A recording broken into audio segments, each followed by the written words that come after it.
Buhay ngayong Pasko. Narito ang kwento ni Engineer Ted Tayco. Magpapasko rito sa Pilipinas si Mang Ted Tayco, mechanical engineer sa Oman. Isi-celebrate din nila ang pagkakapasa ng kanyang pangalan na anak sa CPA board exams. Isa ito sa mahalagang bunga ng pangingibang bayan ni Mang Ted bukod sa pagpapatapos sa pag-aaral sa kanyang mga kapatid. Magmula 1979 kasi, OFW na si Mang Ted. Naipundag nila mag-asawa ang sariling bahay at negosyo. Pero babalik pa rin si Mang Ted sa Oman para tapusin ang bago niyang kontrata. Kwento ni Mang Ted, maraming OFW ang nagkakaproblema sa Middle East dahil hindi maayos ang papeles. Mabuti na lang daw at nakakapagtrabaho siya ng maayos doon at nakatutulong sa pamilya at sa bansa. At bago po natin puntahan si Engineer Ted, ngayon po ay meron tayong phone patch kay Dong Ledesma. Mabuhay, Dong! Kumusta dyan? Merry Christmas in advance. Napanood po natin ang kwento ni Engineer Ted, pero kayo naman ay sasamahan niyo po tayo live na live dito po sa kwento ni Sheridan. Engineer Ted Tayco. Good afternoon. Hello, magandang hapon dito sa atin sa gitnang silangan. Ay umaga naman ngayon. Yeah. At kayo ay ilang taon nang pabalik-balik naman sa Pilipinas? Bali sa Oman, nakaka-14 years na ako. 14 years. Pero before that, naka-7 years ako sa Saudi since 1979 to 86. Then I stopped for some time. 10 years I started a family.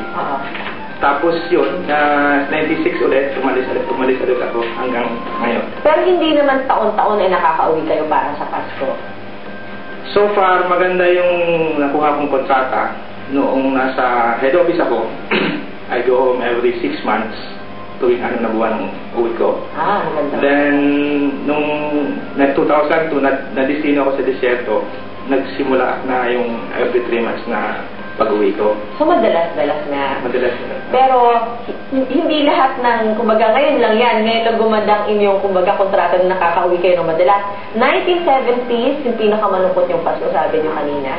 Yeah, 1979. Oo. Umalis ako unang alis ko ng papunta ng Saudi was 1979, December 4. I cannot forget that. December 4. So, primerong Pasko po is nandun na. Yung primerong dating ko sa Saudi is Pasko na. Kanina si Dong, sabi niya hindi daw ma-celebrate ang Pasko sa Saudi. Ganun nga ba yung nangyari sa inyo? Kanya-kanyang paraan lang naman yun eh. So far, dun sa kampo na tinira namin noon, nagpiprepare din sila ng dinner para sa Christmas. Pero yung ibang activities na ginagawa natin dito sa Pilipinas, hindi mo magawa doon. Dahil yung may magsisimbang gabi or whatever, dahil wala talagang simbahan doon. Hindi katulad sa Oman na mayroong simbahan. So kahit pa paano, mas feel mo yung Christmas spirit. Ano yung sabi nyo kahit pa paano ay nag-celebrate, pero hindi nyo pa rin makalimutan December 4. Ano ang nangyari noong December? December 4, unang punta ko sa Saudi, medyo excited kasi siyempre hindi mo ma-feel yung tungkol sa lungkot dahil nagpunta ka doon dahil sa trabaho. So merong merong sapak mo sa trabaho sa abroad. So mas excited ka doon sa trabaho kaysa doon sa pagbalik sa Pilipinas. Pero pagkatapos noon, yung sumunod na taon, so far, bakasyon yata naman ako noon. Pero yung pangalawang taon, doon na. At saka yung sumunod na mga taon. So, okay. Oo. Pero alam niyo mga kapamilya, hindi talaga biro kasi sinasabi nga, maski kapag nandito kayo sa Pilipinas, itong Disyembre yung pinakamalungkot. Paano pa kaya kung nasa ibang bayan kayo? Di doble-doble na yung lungkot ninyo dahil wala kayo sa inyong pamilya. Ano naman yung advice ninyo sa ating mga kapamilya na nandoon sa ibang bansa at yun nga magpapasko, hindi makauwi kasama kanilang mga pamilya?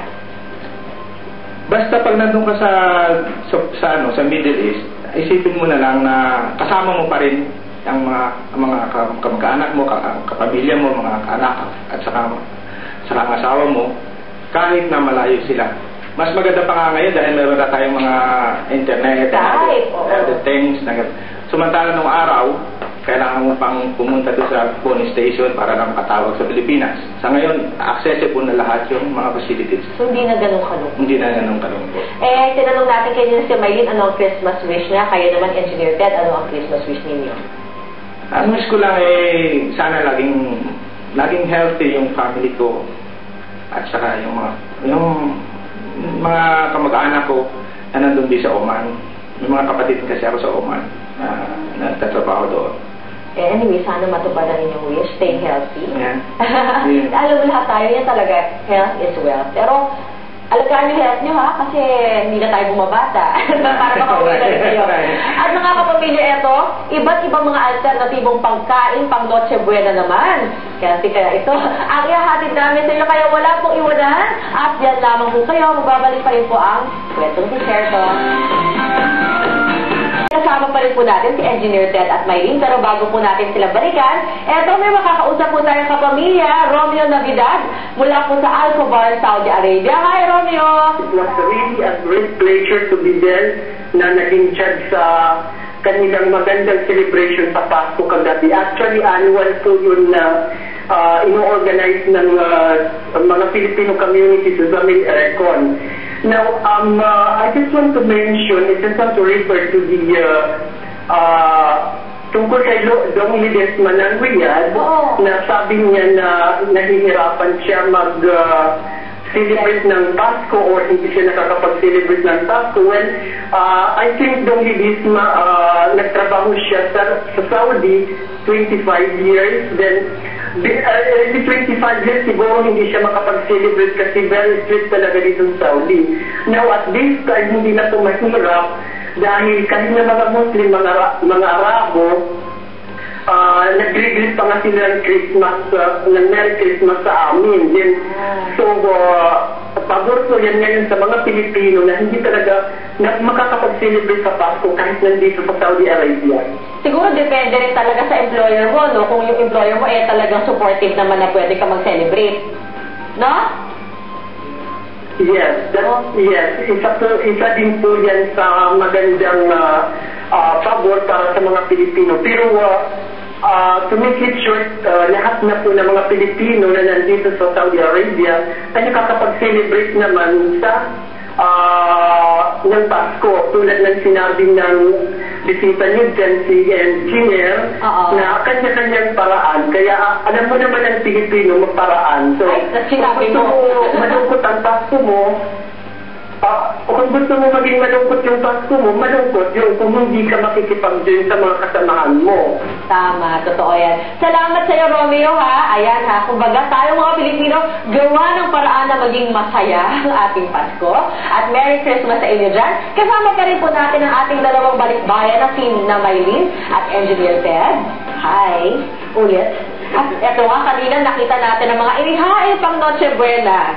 Gusto kong alam, kung gusto naman ang Noche Buena natin, alam mo na ba natin kung ano ba ito, reunion ba ito ng mga pamilya natin, kung ganito panahon ng Noche Buena?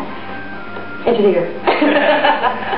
Normally kasi pagka Christmas, pumupunta kami ng probinsya, pero pagka yung bagong taon na, dito na sa Manila. Sa bahay. At paano naman ang inyong Noche Buena kasama ang family? Anong handa nyo? Normally, kung Noche Buena, yung mga gusto ng bata, normally ang hinihanda, no? So, mga adobo, kung ano-anong luto nila doon. sila nakakaintindi. Kung ano-ano, bahala na kayo. Bahala na si Mrs. ha? Si Daddy kakain na lang. Ikaw naman, Maylene. Ito kanina sabi mo, medyo malilisig ang Noche Buena ninyo. Pero kahit pa paano, I'm sure naghahanda ka rin. Yes, ma'am. Kasi pag Christmas, usually, yung kids ko, nagre-request talaga sila ng spaghetti and fruit salad. And since birthday kasi ni Father, papa ko, siguro paghahanda ko na rin siya ng kaldereta. Chicken caldereta. Anyway, masaya kami dahil kayo ay kasama ninyo ang inyong mga pamilya ngayong Christmas. Diba sabi nga, hindi naman kailangang bongga ang inyong mga ihahanda. Importante po sa ating mga Pilipino ang sama-sama po ang pamilya sa araw po ng Pasko.